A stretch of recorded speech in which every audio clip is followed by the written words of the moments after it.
Welcome to this presentation video about load flow for a N-bus system. Power flow studies are commonly known as load flow is an important part of the power system analysis. It is necessary to do load flow for planning, economic scheduling and control of the excitation system. So therefore the power system load flow for a N-bus system is described in this video.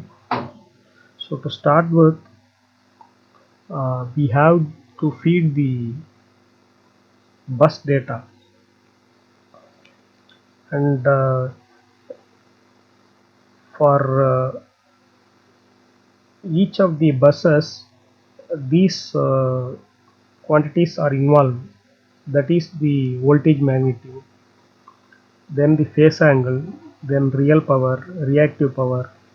So these are some of the input data which you need prior to writing the load flow program.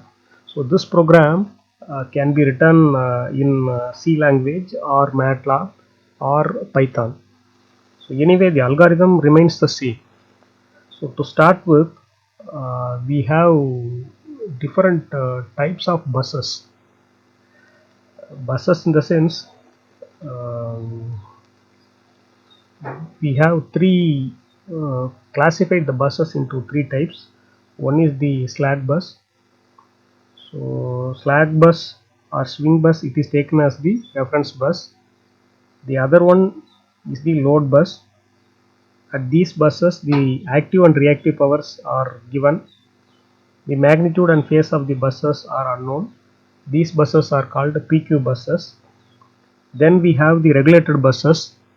These buses are the generator buses, and these are also known as voltage controlled buses. At these buses the the real power and the voltage magnitude will be given. So in this program we are going to utilize the Newton's method for load flow. So to start with, we need to evaluate the Y bus. For that, you can either call a subroutine called LF Y bus, or you can write the coding to find the Y bus matrix. So the in this what happens is it converts the impedances into admittances, and finally the bus admittance matrix is produced. The program is designed in such a way that it can handle parallel lines.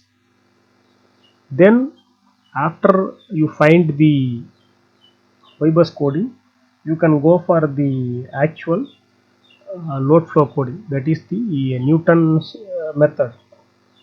So the Newton method requires the bus data and line data priorly defined, and this program it is designed in such a way that it directly uses the load and generation in megawatts and MVR, and all the voltages that should be given in per unit, and the angles in degrees. So the coding I have displayed in this slide. Further minute details about the algorithm, you can refer some textbooks. So only the overall view about the N-bus load flow coding I am giving here.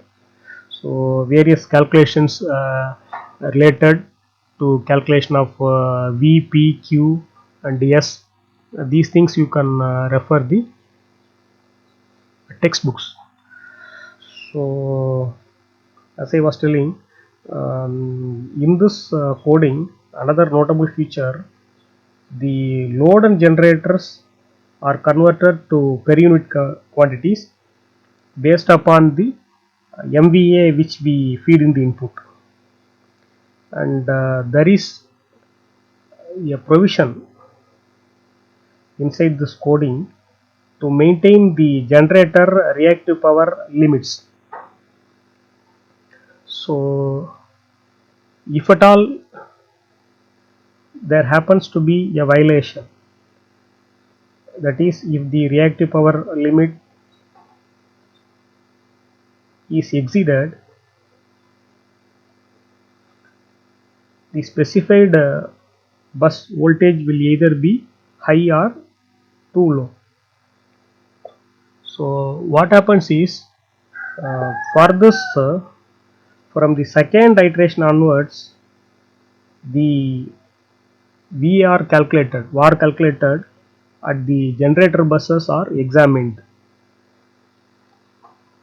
If a limit is reached, then thereafterwards voltage magnitude is adjusted in steps of 0.5% up to plus or minus 5%. Thus, the VAR demand will be maintained within the limits. So, after completing the Newton-Raphson load flow, the outputs of the power flow needs to be printed.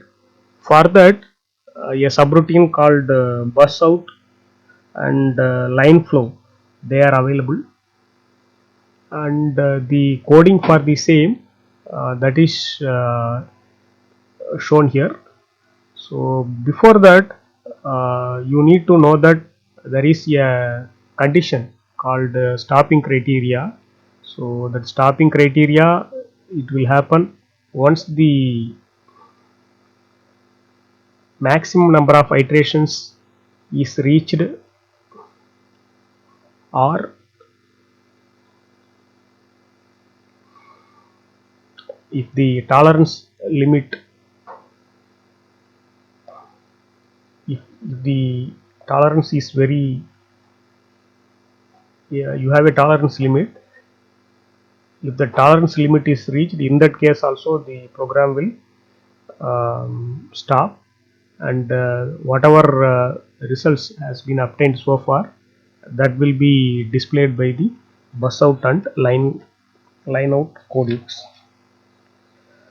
So this is one way to solve the load flow.